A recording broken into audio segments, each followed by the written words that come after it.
बदला कहीं न जाए, गुनाहों की माफ़ी बिल्कुल नहीं होगी। बाबा जय गुरुदेव जी महाराज ने कहा, मत सता रूहों को वरना वो रो देगा, सुन लेगा उसका मालिक तो तुझे जल मूड से उखाड़ देगा, जल मूड से उखाड़ देगा। तो सताओ मत रूहों को। चलिए इसी तरह इस्लाम में कुछ बातें हैं, मैं आपको बताना चाहूँगा, ध्यान से सुनना। इस्लाम धर्म में बताया गया है, हजरत अली ने, प्राणियों पर दया करना सबसे बड़ा धर्म। क्या सबसे बड़ा धर्म है? प्राणियों पर दया करना। लिखा गया है बिस्मिल्लाहिर्रहमानिर्रहीम, बिस्मिल्लाहिर्रहमानिर्रहीम, अर्थात खुदा सब पर दया करने वाला है। कहा गया है तुम मांस खाकर पशु पक्षियों की कब्र पेट में मत बना, तू मांस खाकर पशु पक्षियों की कब्र पेट में मत बना। कहा जाता है कि है भला तेरा इसी में, तू मांस खाना छोड़ दे और इस मुबारक पेट को तू कब्र बनाना छोड़ दे। कहा गया है, पैगंबर मोहम्मद साहब ने कहा है, सभी प्राणियों के साथ प्रेम का बर्ताव करो, सभी प्राणियों के साथ प्रेम का बर्ताव करो। हर उर्दू लिखा हुआ है, फारसी उर्दू के शब्दों में, हर हमू मन फिर बर्दे यरहम कुरुम रहमान, यानी सभी प्राणियों के साथ प्रेम का बर्ताव करो। भावार्थ ये है कि संसार के सभी प्राणियों पर रहम करो, संसार के सभी प्राणियों पर रहम करो, क्योंकि खुदा ने तुम पर बड़ी मेहरबानियाँ की है, खुदा ने तुम पर बहुत बड़ी मेहरबानियाँ की है। चींटी को भी न सताओ, वो भी बेचारी दाना दुनका ले जाती है और उसमें भी हमारी तरह जान है। चींटी को भी मत सताओ। जब चींटी को भी नहीं सताने के लिए कहा है तो हम तो कितनों को मार देते हैं, तो बहुत बड़ा गुनाह है। और जो है गुनहगारों की लिस्ट में हमारा नाम आएगा तो कभी छोड़ा और बख्शा नहीं जाएगा। और चींटी को भी मत सताओ, वो भी दाना दुनका ले जाती है और उसमें भी हमारी तरह जान है, उसमें भी हमारी तरह जान है। मोहम्मद साहब हदीस पुस्तक। तो ये देखिए बताया गया है कि जो है चींटी को भी मत सताओ। इतना बड़ा जो है इस्लाम एकदम कट्टर है। तो इसलिए जो है बाबा जय गुरुदेव जी महाराज ने कहा है कि आप लोग जो है देखो, बाबा जी ने कहा कि जो ये शरीर इंसानी चोला जो मिला हुआ है इसको अशरफुल मखलूकात कहते हैं। ये सृष्टि का सिरमौर है। जब खुदा ने, मालिक ने, अल्लाह ने जब इसको बनाया तो उस समय सभी फरिश्तों को कहा कि इसको सिजदा करो, क्योंकि ये जो है मेरी शक्ल का बना हुआ है और इसके अंदर सारी खूबियाँ मैंने भर के रखी हुई है। तब सभी फरिश्तों ने उनको सिजदा किया।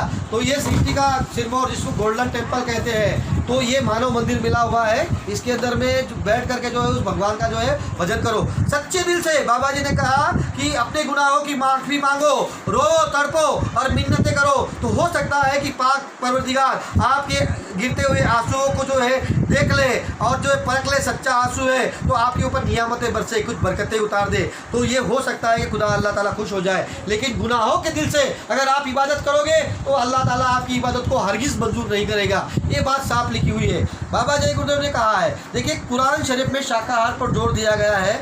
बहुत से मुसलमान भाई कहते हैं कि हमारे यहाँ पर सब चलता है तो कोई भी धर्म मजहब में नहीं लिखा है कि जो है रूहों का कत्ल करो और उसको मार करके खाओ।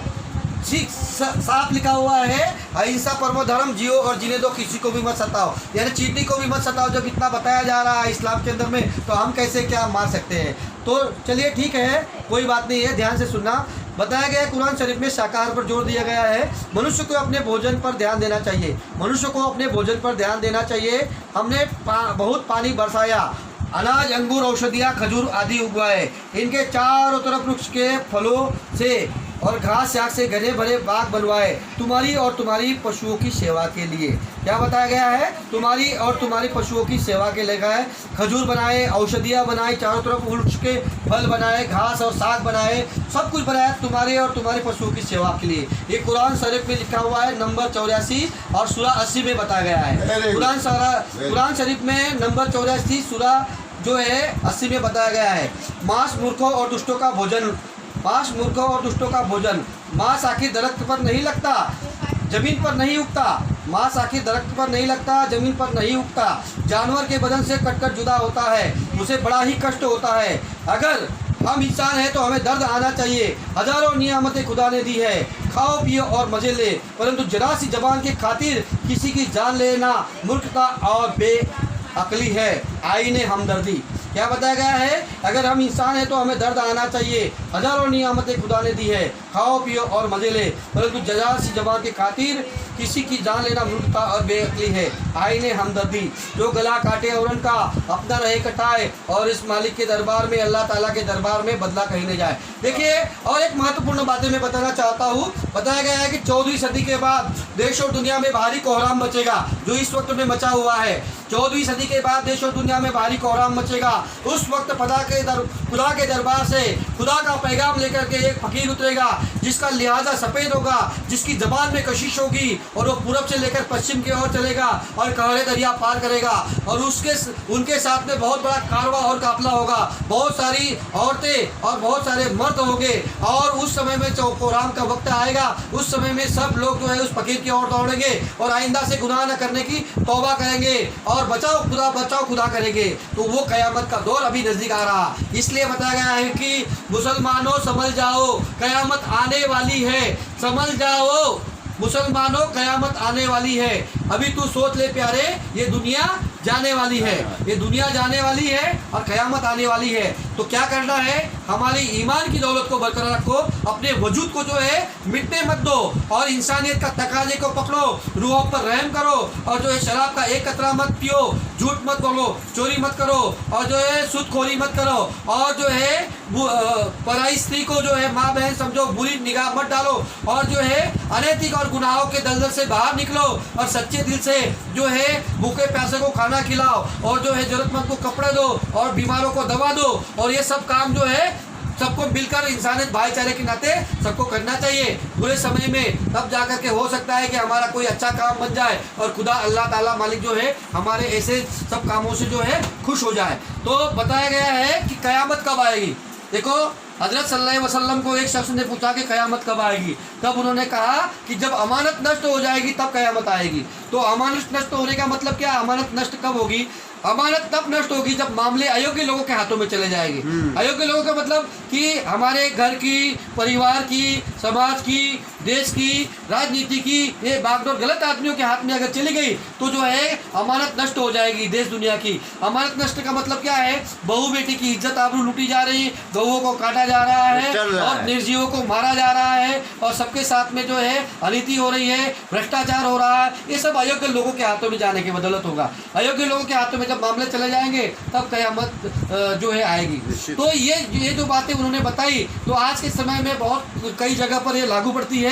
इसीलिए जो है आज हम आप लोग देख रहे हैं ये सब बातें धीरे धीरे हो रही है, और इस्लाम में भी बहुत कुछ बताया गया है ये कुदरती कहर का। इसके लिए जो है नेक पाक बनो, सच्चे बनो और उस खुदा की इबादत करो, वरना जो है बाबा जय गुरुदेव ने कहा है कि थोड़ा धीरज धरो, नेक करनी करो, वरना कुदरत का थप्पड़ भी लग जाएगा। देश वालों, नया एक संदेशा सुनो, इस धरा पर ही सतयुग उतर आएगा। है वक्त ज़्यादा नहीं, कुछ ही वर्षों में देश दुनिया का नक्शा बदल जाएगा। क्या बताया कि दूध घी की सुधाधार बह जाएगी, चूड़ियों में भी हीरे जड़े जाएंगे, ऐसा सुंदर सुगम वक्त आ जाएगा। देश वालों, नया एक संदेशा सुनो, इस धरातल भी सतयुग उतर जाएगा। जितने पापी कुकर्मी है दुनिया में अब इनका नामो निशा भी न रह जाएगा। देश वालों, नया एक संदेशा सुनो, इस धरा पर ही सतयुग उतर आएगा। बाबा जी ने आवाज़ लगाई है, कलयुग में कलयुग जाएगा और कलयुग में सतयुग आएगा। चाहे कुछ भी समझो बच्चों, वचन न मिथ्या जाएगा, कुछ वर्षों के बाद धरा पर सतयुग जरूर आएगा। बाबा जी ने साफ साफ कहा कि ऐसा समय चंद दिनों में देश और दुनिया में आएगा कि जय गुरुदेव नाम का झंडा घर घर में लहराएगा। तो बाबा जय गुरुदेव जी महाराज की ये वाणियाँ हैं कि ये सब हो रही है सत्य धीरे धीरे, कि हर समस्या सुलझेगी, तुम उलझना छोड़ दो, मंजिल अवश्य मिलेगी, तुम भटकना छोड़ दो। क्या गम के अंधेरी रात में दिल करो बेकरार कर, बाबा जी जरूर दर्शन देंगे, तुम समय का इंतजार कर। जरा रिपीट करेंगे जी। क्या अभी जो बोले, गम की अंधेरी रात में दिल को न बेकरार कर, बाबा जी तुमको जरूर दर्शन देंगे, तुम समय का इंतजार कर। तो बाबा जय गुरुदेव जी महाराज ने कहा है कि ये सब बातें होकर की रहेगी, उसमें कोई दो बातें नहीं है, तो होगी। इसके लिए हमको आपको तैयार रहना है, क्योंकि जो है कुदरत किसी को छोड़ने वाली और बख्शने वाली, माफ़ करने वाली नहीं है। कुदरत सबसे बड़ी होती है। यहाँ के नियम जैसे सरकार के होते हैं वैसे वो उन्होंने भी विधान देना है कि हाँ, कर्म प्रधान विश्व रचिरा क्या, जो जैसा करही तो तसा फल चाखा। जो कर्म गीता में जैसे बताया गया है कि कर्म करने का अधिकार है, लेकिन फल भोगने में तुम परतंत्र हो, तुम्हारे कर्मों के हिसाब से नरक स्वर्ग में जो है जाना पड़ेगा। चलिए, बहुत सी बातें आपको हमने बता दी। देखिए, दिल पर मत लेना। अगर आपको सही समझ में आती होगी तो आज से शाकाहारी होने का संकल्प करो, नशा मुक्त होने का संकल्प करो। अगर नहीं मानना है तो आप जाने आपका काम। हमारा जो है छोटा भाई होने के नाते आपसे प्रार्थना है और जो है आपकी विनती है। जय गुरुदेव, जय हिंद, जय भारत, जय जय गरवी गुजरात। दोस्तों, मुख्य सार मैं बता दूं, इसमें कोई जाति धर्म की बात नहीं कही गई है। जैसे कि हम सब जानते हैं कि जय गुरुदेव के जितनी भी गाड़ियाँ या जो कुछ भी रहता है, जो लिखा रहता है हिंदू, मुस्लिम, सिख, ईसाई सब आपस में भाई भाई। अगर इस बात पे किसी भी धर्म को कोई भी क्लेश या चोट या गुस्सा आया हो तो कृपया उसको दिल पर ना लें। ये तो एक बात थी जो कही गई, उसका कारण भी मैं बताता हूँ, आप खुद समझ जाएंगे। क्या हम लोग पैदा हुए, हमें मालूम है कि सबसे पहले पैदा कौन हुआ? जब ये धरा आई, धरा के बाद मनुष्य की उत्पत्ति के पहले जीव जंतु थे। मनुष्य, धर्म क्या है हमारा? धर्म बनाया कौन? इंसान ने बनाया। और सबसे बड़ा धर्म क्या है? इंसानियत। तो मैं आप सभी से अपील करना चाहता हूँ मेरे दोस्तों कि धर्म पे कोई भी बात ना लें। सिर्फ इंसान है हम, इंसानियत ही हमारा मुख्य धर्म है। और हाँ, ये बेशक आप लोग अपना अपना धर्म माने, कोई बुराई नहीं है। सब अपना अपना धर्म माने, खुशी से माने, अच्छे से माने, कोई रोक टोक नहीं है। कृपया धर्म पे ना लें, ये कोई धर्म की बात नहीं थी, ये सिर्फ इंसानियत की बात थी। क्योंकि सबसे बड़ी धर्म की बात अगर है तो इंसानियत है, क्योंकि इंसान सबसे पहले आया और इंसान के बाद धर्म बना। इंसानियत ही धर्म है। जय हिंद, जय गुरुदेव। देखिए, बाबा जी ने एक बात कही है, बाबा जी का उद्देश्य विश्व गुरु हो भारत देश। भारत विश्व गुरु बनेगा, इसमें हिंदू, मुस्लिम, सिख, ईसाई सभी लोगों का सहयोग रहेगा। और बाबा जी ने बताया कि हिंदू, मुस्लिम, सिख, ईसाई शाकाहारी हो जाओ भाई।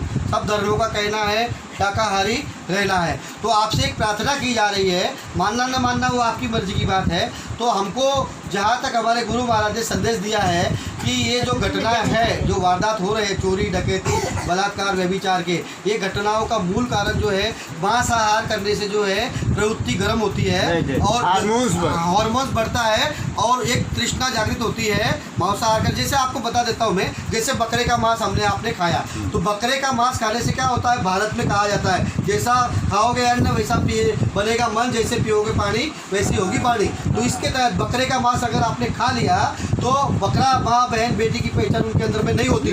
वैसे ही गुण आपके अंदर में आ जाएंगे, कल के आप भी अपनी माँ बहन बेटी की जो है बलात्कार करने पर उतारू हो जाओगे। क्योंकि ये सब जो है अन्न का प्रभाव होता है। भीष्म पितामह ने जब जो है राजसी अन्न खाया था तो बड़ी सभा में लाल लूटी जा रही थी द्रौपदी की, लेकिन तब बोल नहीं पाया। जब जो है रक्त से जो है बाणों की सैया पर पड़ा था, तब जो है भीष्म पितामह ने उपदेश करना शुरू कर दिया। द्रौपदी जी ने कहा कि ये जो है आपका ध्यान तब कहा गया था, बोले मैंने राज को उतना दूषित अन्न खाया था, इसके लिए मेरी बुद्धि भ्रमित हो गई थी। वो खून निकल गया मेरा वाला, जी खून मेरा वो निकल गया, इसलिए मैं आज सदुपदेश कर रहा हूँ। कहने का मतलब क्या है कि जैसा खाओगे अन्न वैसा बनेगा मन, जैसा पियोगे पानी वैसी बनेगी वाणी। इसीलिए जो है आपसे प्रार्थना की जा रही है कि आप लोग शाकाहारी हो जाओ। तो जो है अगर सात्विक अन्न खाओगे तो आपको सद्बुद्धि आएगी और आपके अंदर में माँ बहन बेटी की पहचान रहेगी, कोई अपराध और कुकर्म आपसे नहीं होगा, आपका मानव जन्म जो है सफल हो जाएगा। इसके लिए बताया गया है कि जो है आपको शाकाहारी रहना है और शराब नहीं पीना है। इसका मतलब शराब पीने की वजह से आज आप घटना देख रहे हो, शराब पीने वाला आदमी जो है अपनी बच्ची को तक जो है मार दे रहा है, बीबी को मार दे रहा है और व्यभिचार कर रहा है। तरह तरह के शराब में जो है वो नशा होता है, नशे में आदमी जो है माँ बहन बेटी का हाथ पकड़ लेता है और राक्षस बन जाता है। मांस भक्षण और मदिरा पान राक्षस की है यह पहचान, सीधी बात। फिर रावण था, रावण 1 लाख नाती 1.25 लाख पोती, शिव विरंच पूजो बहुबाती, उत्तम कुल पुलस्त कर नाती, तेई रावण दर दिया न बाती। क्या गुण थे रावण के अंदर में आपको पता है? 4 वेद 6 शास्त्र 18 पुराण का प्रकाट्य पंडित था, उसका कोई तोड़ नहीं था। फूल कम पड़ता था तो गर्दन काट के भगवान शिव के चरणों में रख देता था, ऐसी उसकी पूजा साधना थी। लेकिन उसके अंदर दुर्गुण क्या थे?